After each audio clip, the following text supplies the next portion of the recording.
Bueno, en la tarde de hoy nos acompaña María Antonia, David y Andrés. Y vamos a hablar sobre tres cosas puntuales: sobre el narcotráfico, la desigualdad en el territorio colombiano y el cambio de perspectiva que ha tenido Colombia ante el mundo.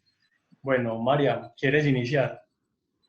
Bueno, lo primero de lo que quiero hablar es sobre cómo la eficiencia de la policía, la corrupción y el sometimiento, pues como en general de todo el país y el Estado a los grupos armados, pues ha generado que el narcotráfico perdure pues a lo largo del tiempo. Y esto lo que ha conllevado pues es a que haya un declive económico porque pues estos grupos se han apoderado pues de mucha parte de la economía colombiana. Bueno, muchachos, ¿a ustedes qué les parece que el país se ha visto damnificado por el narcotráfico? Pues a mí me parece que sí, se ha visto muy damnificado por el narcotráfico, pues porque ha influido en muchos procesos que ha tenido el país y ha marcado muchos territorios, pues que han quedado violentados por los hechos que se han llevado a cabo allí y pues por muchas situaciones. Sí, personalmente, frente al tema del narcotráfico, hay cuatro puntos que quisiera mencionar. El primero es la legitimización de la violencia a partir de un discurso basado fundamentalmente en el hecho de que hay situaciones que afectan puntualmente a algunas poblaciones o sectores del país, especialmente a las poblaciones de escasos recursos. ¿Qué pasó con estas personas que en la época donde más incrementó la violencia en el país, y sobre todo a partir del narcotráfico, personajes como Escobar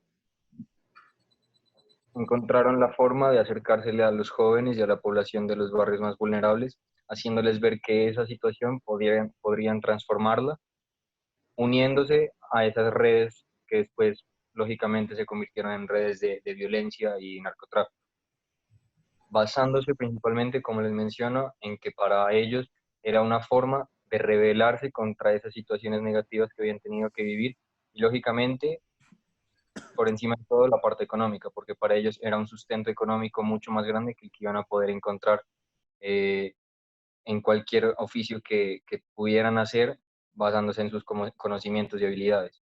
En segundo lugar está la invisibilidad del Estado, y es básicamente que en territorios, eh, diferentes territorios del país, en donde se supone que debería estar ubicado el Estado como ente de control, quienes están asentados realmente son los grupos armados. ¿Por qué están ahí? Porque encuentran en estos territorios el lugar ideal para las plantaciones de drogas, como la amapola, la coca y la marihuana. Y es en estos lugares donde debería estar el Estado como ente que asegure que en esos lugares hay una calidad de vida digna, hay salud, hay educación, pero lastimosamente quienes están totalmente apoderados de estos territorios son los grupos armados, que se basan principalmente en la exportación de las drogas. Eh, y esto lo que ha generado es que, con el objetivo de apoderarse cada vez de más territorios y que cada grupo tenga su territorio y quiera apoderarse del otro, lógicamente se han generado las guerras. Y la venta y la producción del narcotráfico lo que ha representado es simplemente más dinero para la guerra. ¿Por qué? Porque necesitan asegurar que cada grupo pueda apoderarse de un territorio, y para poder hacerlo tiene que ser a través de la violencia, porque no respetan otro límite más allá de eso, ¿cierto? Por otro lado están los ingresos, que para muchas personas puede ser representativo que el narcotráfico genere muy buenos ingresos, pero lastimosamente esto solo es cierto en las escalas más altas de los rangos que hay en el narcotráfico, que son las personas que finalmente están a cargo o al mando de estas redes. Pero para el campesino, que es el que realmente hace el trabajo sucio en las tierras, realmente el ingreso es muy bajo. Un productor de coca está ganándose básicamente el 56% de un salario mínimo. Entonces, y vemos que son estas personas las que realmente terminan siendo más afectadas cuando no hay garantías, porque si están en manos de los narcotraficantes, tienen que prácticamente hacer lo que ellos les digan. Y como no hay un ente del Estado que esté asegurando que hay un control en este lugar, pues no tienen garantías. Para ellos es mucho más fácil plantar coca, plantar amapola o marihuana, porque los costos de producción son muchísimo más bajos que los de productos agrícolas como la papa, arroz, café, por ejemplo, no sé, que son en diferentes sectores del país, pero que para ellos no hay garantías y los niveles de producción van a ser muchísimo más altos, porque Colombia se ha convertido en un país que ha importado muchos productos sabiendo que los tiene en su propio territorio.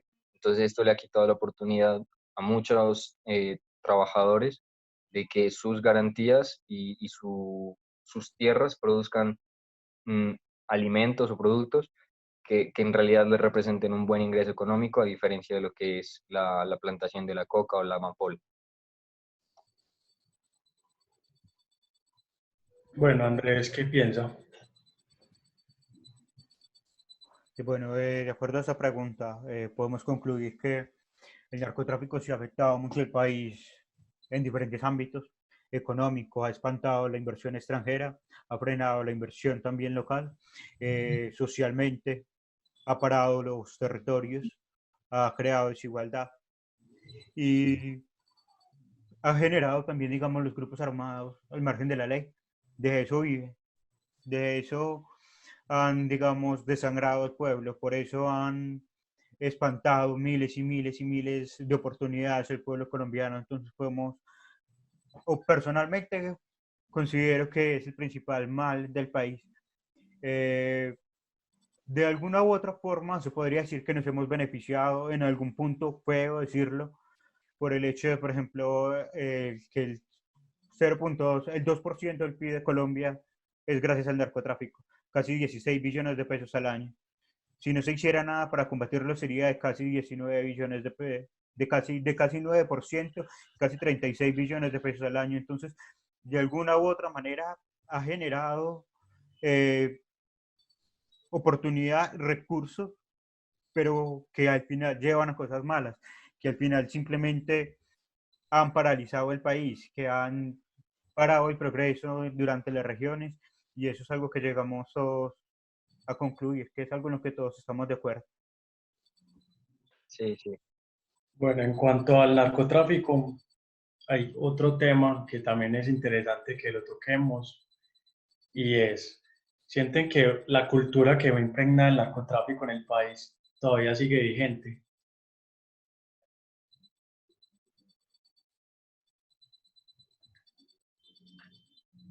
Bueno, mmm, hablando de una etapa como más contemporánea, por ejemplo, podemos hablar sobre la firma del acuerdo de paz. En el acuerdo hay un punto en especial que es la transformación de los cultivos ilícitos, ¿cierto? Que es realmente uno de los puntos que más en cuenta se debería tener en función de un progreso y un mejor desarrollo de Colombia. Realmente partir de ese punto del acuerdo sería primordial. Sin embargo, algo que se ve es que el gobierno ha sido de las dos partes, que en este caso son dos partes que se tienen en cuenta, que sería el Estado y los campesinos como productores de la coca. La parte que debería ser como la principal, que es el Estado, ha estado empeñada en no tomar en cuenta este punto. Lo han pasado por alto en muchas ocasiones y son los campesinos los que han estado dispuestos, bueno, ahí como en todo, creo que el ser humano como que siempre tiene diferencias y, y puede que hayan campesinos que por X o Y circunstancia no quieran hacer parte del acuerdo porque ven mejores oportunidades quizá, pero la gran mayoría de campesinos han estado dispuestos a sentarse y debatir sobre cuáles serían las mejores opciones para transformar esos territorios de cultivos ilícitos, pero no se ha hecho, no se ha hecho y esto lo que genera es eso, es que los campesinos digan, bueno, si ni siquiera el Estado, que es quien debe protegernos, nos está dando las garantías necesarias para que nuestro trabajo dé frutos y nosotros sintamos que estamos tranquilos porque no tenemos que obedecerle a la guerrilla, ni a las autodefensas, ni a ELN, no sé, si ni siquiera son ellos, pues para nosotros es más fácil seguir haciendo lo que hacemos porque nos vamos a ganar, tal vez no tanto como esperaríamos, pero estamos asegurando algo. A diferencia de que si empiezan a producir otro tipo de productos, valga la redundancia, no sienten esa garantía de que puedan sostenerse, puesto que en Colombia se ha empezado a desarrollar un nivel de importación de productos altísimo, que como lo dije hace un rato, son productos que no son, que están aquí mismo, que los podemos sacar de aquí mismo, pero que no se está tomando de esa manera, sino que es bueno, hagamos negocios con el exterior y traigamos esos productos para generar relaciones. Al fin y al cabo termina siendo eso, como generar relaciones y vínculos con otros países y otros gobiernos a costa de generar desventajas y peligro también a veces también aquí dentro de del mismo territorio colombiano. Eh, por ejemplo, otra de las cosas es que estos campesinos, como te digo, a veces no tienen esas garantías suficientes y cuando se hizo el acuerdo de paz, los campesinos que estaban conformando el comité, no estoy seguro si se le puede llamar así, el comité de las personas que estaban encargadas de liderar este proceso por parte de los campesinos, muchos de ellos fueron asesinados también, porque la razón es sencilla y es que, bueno, ese tipo de acuerdos no les favorece a los grupos armados, lógicamente, por eso están incluidos en el acuerdo de paz, porque cambiaría un montón la realidad. Y estos campesinos los asesinaron. Entonces, se sigue viendo, es definitivamente que el narcotráfico predomina sobre cualquier otra de las necesidades que pueda tener el país. O sea, es un negocio que realmente está por encima de cualquier intención positiva que pueda tener un gobierno o la misma población. Bueno, yo también considero que la cultura del narcotráfico aún está impregnada socialmente. Creo que el ejemplo más claro que podemos ver es los jóvenes. ¿Cuántos, digamos, no dejan el colegio por salir y parar en unas esquinas? O socialmente, digamos, también podemos ver caminando en el centro las camisetas de Pablo Escobar por toda parte, de marihuana y cosas además. Creo que eso hace parte de la cultura que dejó impregnada todo el narcotráfico. Y no solo, digamos, en las calles, también lo podemos ver en, digamos, los medios de comunicación. ¿Cuántas novelas no les han hecho a los narcotraficantes? El capo de Pablo Escobar y demás, siguen creo que reforzando ese sentido en los jóvenes hacia esa cultura, hacia la cultura del narcotráfico, digamos, hacia la cultura de lo fácil, hacia la cultura de conseguir esto ya y de la manera más fácil, apropiándome de todo y sin importarme a los demás. Entonces creo que aún continúa vigente la cultura del narcotráfico socialmente.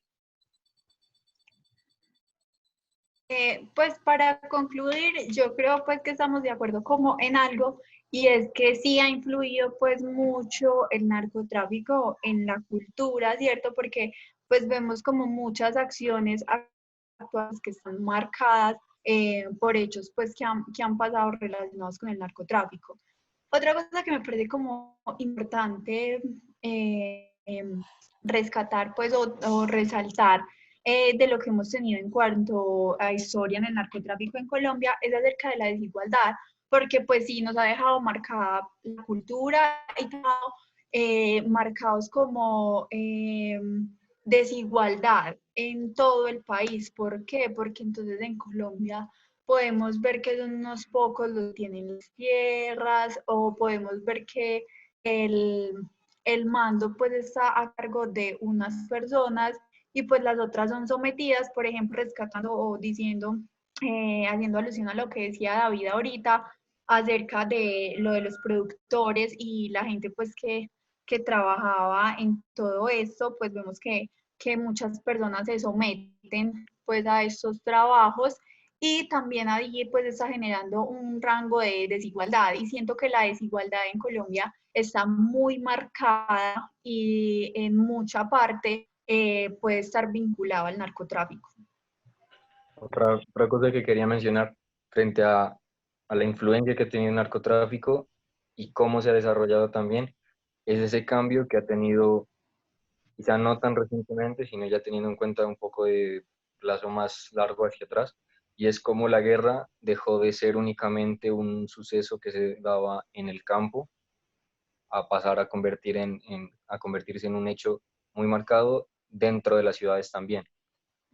Eh, cuando murió Escobar, lo más probable, lo más seguro para muchos era que eh, disminuyera la cantidad de hechos violentos en el país y, por otro lado, que el cartel de Cali, que era otro que en ese momento con la muerte de Escobar iba a poder incrementar su poder, lo hiciera. Eh, y lo empezó a hacer, pero cuando estuvieron involucrados en el proceso 8000, siendo los financiadores principales de la campaña presidencial de Samper, pues eso le metió presión a Estados Unidos. Y Estados Unidos lo que decidió fue meter manos en el asunto, capturaron el cartel de Cali y los que quedaron presos pues tenían como descendencia, digamos, ya sea familiar o descendencia, o sea, relaciones que tenían desde dentro del cartel, que habían personas que no estaban encerradas, quedaron libres o no estaban vinculadas directamente, y a partir de ahí fue cuando se empezaron a crear como subgrupos. Entonces ya no era el cartel de Cali únicamente como un grupo,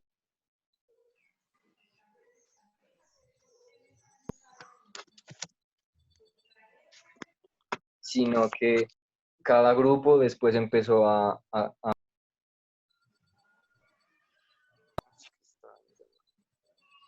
cada quien empezó a buscar la forma de apoderarse de un territorio específicamente, y cada vez eran más grupos.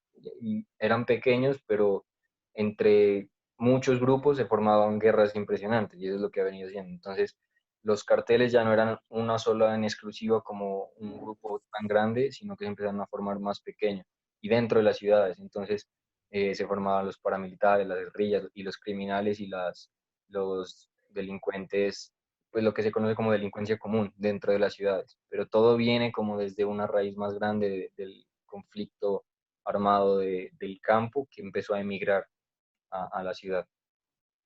Y pues quiero decir pues otra cosita ahí chiquita, y es como con la muerte de Escobar, pues se murió él, pero pues con él no murió el narcotráfico, pues muchos siguieron eso, pues que de lo que estábamos hablando acerca de la cultura, pues dejó muy impregnada mucha gente. Bueno, a mí me gustaría agregar algo y es que me llamó poderosamente la atención algo que hablaba Andrés y es lo que se ve en las series. Bueno, está bien algo que está muy trillado y que es cliché, que dicen que aquel que no conoce su historia está condenado a repetirla. Pero creo que ya pues estamos como muy estructurados en el mercado y muy llenos como de contenidos de narcotráfico. Y creo que es algo que hay que cambiar, pues hay que cambiarle como la cara al país y pues es como justo y necesario dejar como ese tema ya quieto para darle una nueva cara a Colombia. Además que ha pasado algo y es que en Medellín está como muy marcada la cultura del narcotráfico y toda esta cultura traqueta, y eso es algo que yo creo que muchas personas pues al pasar los años quieren como que eso cambie y como que esa visión de Medellín y de Colombia cambie pues ante el mundo. Bueno, cambiando un poco el tema, hablemos un poco sobre la desigualdad. ¿Ustedes creen, por qué creen que sea la desigualdad en Colombia? Bueno, yo pienso que la desigualdad en el país se debe a la falta de oportunidades. ¿Sí? Si digamos si el Estado le diera más oportunidades a las personas de salir adelante, no regalar, sino herramientas para que se puedan superar a sí mismos, creo que la desigualdad hace muchísimo tiempo en el país, digamos que habría mejorado. ¿Sí? Faltan, digamos, muchas oportunidades para la educación, faltan muchas oportunidades para desarrollarse socialmente, deportivamente, culturalmente y en comunidad. Creo que la desigualdad en Colombia se da porque, digamos que la gente de arriba ha querido mantenerlo así. Digamos, y empiezan a preparar la gente, quién va a quedar para sostener el país. La fuerza laboral se va, digamos, de una u otra forma a disminuir, no en las partes que no les interesa que se disminuya. ¿Dónde van a haber obreros si le damos educación? o dónde van a haber amas de casa, dónde van a haber personas que cumplen la industria si les damos educación. Entonces creo que es algo que se ha querido mantener porque, o sea, no les interesa, simplemente no les interesa que la gente se desarrolle, quieren mantener simplemente el poder. Entonces creo que esa es la principal fuente de desigualdad en Colombia, la falta de oportunidades por parte del Estado. Yo estoy de acuerdo con Andrés y también pues quería como decir que la falta de oportunidades pues creo que se puede ver muy relacionada ya al final pues con lo que decía ahorita, que es que las personas pues toman como otras alternativas. Entonces como hay tanta falta de oportunidad, las personas se van pues como por lo que decía ahorita y es tomar pues los caminos pues del narcotráfico, pues otras como situaciones fuera del margen de lo legal, ¿cierto? Y también siento pues que hay mucha desigualdad en Colombia porque siento que el poder está pues como encapsulado en unas élites, entonces pues hay muchas personas que pues se quedan por fuera y no tienen pues las mismas oportunidades. Sí, totalmente. O sea, para este tema también tengo en cuenta algunos puntos. Uno de ellos es la distribución de recursos y la obtención de ellos. Hay departamentos en el país que son las fuentes de recursos más grandes que tiene Colombia y en oposición a eso son los más pobres. Mm, Son de donde se obtienen más recursos naturales para la exportación, pero el problema es cuando ese aprovechamiento termina siendo eso, como aprovecharse de lo que tienen estas tierras sin venderlo, lucrarse de eso, obtener una ganancia económica, pero sin tener en cuenta, bueno, estas personas son las que más nos están brindando, deberíamos como sopesar eso y tener un equilibrio en especial como con la calidad de vida, pero no se ve así. Eh, Hay departamentos como La Guajira, el Chocó o Guainía, que son en Colombia los tres departamentos con índices de pobreza más altos, eh, seguidos de algunos otros que si uno se pone a ver, son departamentos que nos dan mucho, son tierras mm, que dan mucho, producen mucho, o sea, tienen una fertilidad muy grande, pero que en oposición a eso tienen una calidad de vida muy baja. Eh, y este sistema se termina convirtiendo es en eso, en algo muy institucional. Entonces, las desigualdades en todo siempre van a estar. Es decir, hay un ejemplo que encontraba y es como en el colegio siempre encontrábamos los que sacaban notas más altas y quienes sacaban notas más bajitas. O sea, por naturaleza hay cosas que van a diferenciarnos como seres humanos siempre. El problema es cuando esa diferenciación de quiénes son más y quiénes son menos se vuelve repetitiva y ya siempre son los mismos de arriba y siempre son los mismos de abajo. Y cuando se genera de esa manera la desigualdad, es cuando se convierte ya en algo que jerarquiza y estratifica. Entonces, y esa estratificación lo que conlleva es a determinar quiénes pueden hacer tales cosas, quiénes no las pueden hacer, porque se basa ya únicamente en el poder adquisitivo. Entonces, quiénes están arriba, que siguen siendo los mismos, por mucho tiempo han sido los mismos, quiénes tienen, quiénes no, y con eso puedes determinar quiénes pueden desarrollar una calidad de vida digna y quiénes no. Otro tema es la diferencia social, que tiene que ver con sectores de la población que pese a que se ha cambiado un poco el imaginario, diría yo, porque la realidad sigue siendo distinta, es que hay diferentes etnias o género, desde el mismo género, en el que se nota la diferencia. Las mujeres siguen siendo, a pesar de que tienen más oportunidades laborales que antes, siguen ganando menos.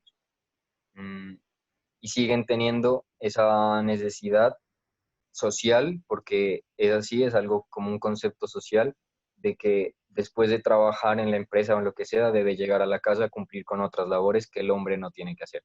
Entonces, a partir de ese tipo de cosas, no se da solo con las mujeres, sino con la raza negra, por ejemplo.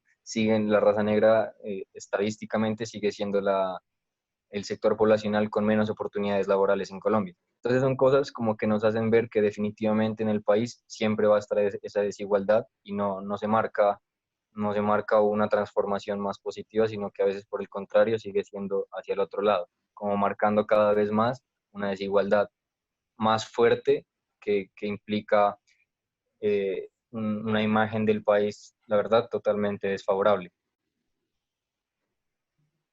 Yo creo que cuando hablamos de desigualdad en Colombia, hay cosas muy profundas y complicadas. Creo que nos tendríamos que remontar al legado colonial.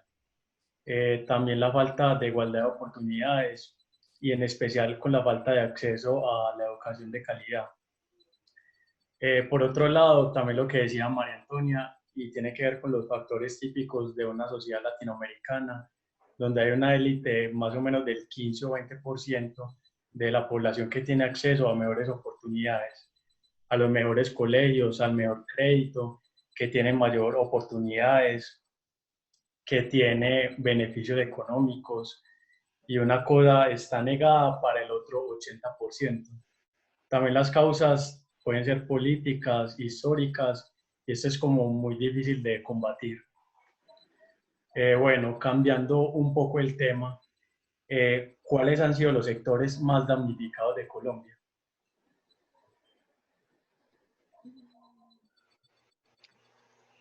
No sé, para mí los sectores más significados de Colombia han sido los que más pues los ha golpeado la violencia y también los que menos oportunidades económicas han tenido o los que se han visto pues sometidos a grupos armados a tal punto de que el Estado no es dueño de ese territorio, sino que los grupos armados son dueños de ese territorio. Entonces, por ejemplo, yo siento que los lugares que se han visto pues más damnificados en Colombia pueden ser Urabá, Chocó, son lugares que se han visto pues muy golpeados por grupos ilegales y no solo por eso, sino por mal que ha tenido en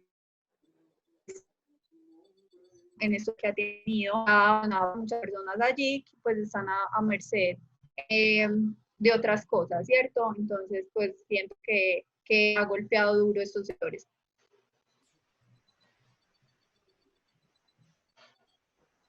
Bueno, David, ¿qué piensas al respecto? Sí, estoy de acuerdo y creo que no creo que haya como mucha variación en la respuesta y es básicamente porque esta parte de la población del país es aquella a la que, como decía hace un momento, fácilmente se les puede brindar o hacer ver que su forma de vida los va a tener, como están en este momento, los va a tener siempre. O sea, es un imaginario que se les ha creado y que es muy difícil de cambiar, de que en las condiciones que viven, la única forma de obtener una vida similar a la del resto de la población, porque al fin y al cabo estamos como en esa sociedad en la que siempre vamos a tener como referentes de estilo de vida. Y si no estamos alcanzándolos, como que es frustrante. Y para esa población es eso, es como ver, pucha, esta gente tiene la oportunidad de comprarse una casa, de comprarse comida, ropa, de tener para salir a pasear, lo que sea. Y si no lo tienen y por el contrario sus condiciones de vida son totalmente deplorables, es fácil que caigan en la respuesta de, bueno, pues metámonos a la ilegalidad porque de aquí vamos a sacar más provecho. Entonces, es como un círculo, porque siempre va a recaer en lo mismo. No encontramos como una salida porque precisamente tanta desigualdad nos lleva a eso, a encontrar alternativas para ganarse la vida. Esas alternativas no siempre son positivas. Entonces se convierte en un ciclo. Esas personas cuando tengan hijos van a crecer con el mismo imaginario, la misma concepción de la vida y eso es lo que nos mantiene como en un ciclo constante de poca transformación, de que no hay una alternativa real para la sostenibilidad de estas personas. Entonces sí creo que es un grupo muy específico que se ve afectado y que lamentablemente pues no va a cambiar. Bueno, yo también estoy de acuerdo con todo lo que dijeron y curiosamente se podría mostrar que las partes más desiguales del país son, digamos, si lo dividimos por razas, digamos, la raza negra y las personas indígenas, por ejemplo, Buenaventura, Chocó, Tumaco, en el Pacífico, las partes más pobres, y si vemos, por ejemplo, la parte sur del país, al lado del Amazonas, las comunidades indígenas también han sido completamente abandonadas. Y como decía David, digamos, la falta de oportunidades los lleva a buscar nuevas oportunidades que no los lleva nada más y los sigue afectando más, y no solo a ellos, sino a las partes centrales del país, a todos, al país en todos los diferentes aspectos. Entonces considero que sí ha habido una gran afectación por parte, digamos, de diferentes factores que afectan el país, como el narcotráfico, la corrupción y las guerras internas. Entonces estoy muy de acuerdo con todo lo que dijeron también los compañeros. Bueno, y hablando también de lo positivo que tiene Colombia, empecemos por hablar qué perspectivas positivas del país, cuál es la percepción que tiene ante el mundo. Y me parece que deberíamos de tirar un interrogante para concluir este debate. ¿Les parece que ha cambiado la percepción que ha tenido el mundo hacia Colombia? Yo pienso que sí, bastante. Creo que eh, el mundo ha visto, digamos, una nueva fase de Colombia. Creo que a pesar de que todavía se nos ve como la parte de Pablo Escobar, drogas y todo esto, por ejemplo, podemos ver las cifras del turismo, que en los últimos 3 años ha crecido como el 50% del turismo en Colombia. Digamos, inversión extranjera. Colombia es uno de los países que más inversión extranjera está recibiendo. También, digamos, por medio del deporte, por medio del arte, por medio de la cultura, como mencionaban en el libro, en las primeras páginas del libro, que los medios periodísticos del mundo dejaron de mencionar tanto las noticias de narcotráfico y empezaron más a recalcar los logros deportivos, los logros culturales y este tipo de cosas logrado por personas colombianas. Entonces creo que sí ha mejorado mucho la perspectiva del mundo hacia nosotros y creo que de nosotros hacia el mundo, porque creo que tal vez no, las familias colombianas tal vez sentían algún miedo de salir hacia el mundo exterior pensando que los iban a rechazar. Aún se sigue viendo, pero creo que ha cambiado mucho la perspectiva tanto de adentro hacia afuera como de afuera hacia adentro. Sí, yo opino igual, pues siento que la perspectiva hacia Colombia pues ha cambiado demasiado y hoy pues el mundo siento que tiene una visión diferente de lo que hay acá. Sí, ¿Qué piensa? totalmente de acuerdo con mis dos compañeros, puesto que por algo que mencionaba Andrés con respecto a factores o componentes culturales del país, mm, como que le hemos demostrado al resto del mundo que en realidad hay muchas más cosas por mostrar que lo que se ha mostrado durante mucho tiempo. Es como una cara que no podemos negar, esa es la verdad, una cara del país y de la historia del país que no podemos negar ni ocultar, porque de eso venimos y no se puede negar, simplemente que sí es importante como entenderla desde la necesidad de transformarla. Es decir, que es necesario saberla y entenderla, pero con el objetivo de, bueno, ya sucedió, ahora qué es lo que se puede hacer para transformarlo. Creo que Colombia sí ha estado como muy latente en ese proceso de generar otro tipo de visión eh, y, y plantarse como objetivos diferentes que le permitan mostrarse al mundo como un país con muchísimas más ventajas y oportunidades que lo que se piensa del país. Creo que también cabe recalcar que en el país hemos sido como exportadores de artistas, de músicos, y eso en gran parte ha ayudado mucho a que haya una mejor perspectiva ante el país. Bueno, un gusto haber compartido con ustedes, David, María, Andrés y mi persona, Juan Sebastián, y eso es todo por hoy. Gracias. Chao. Chao.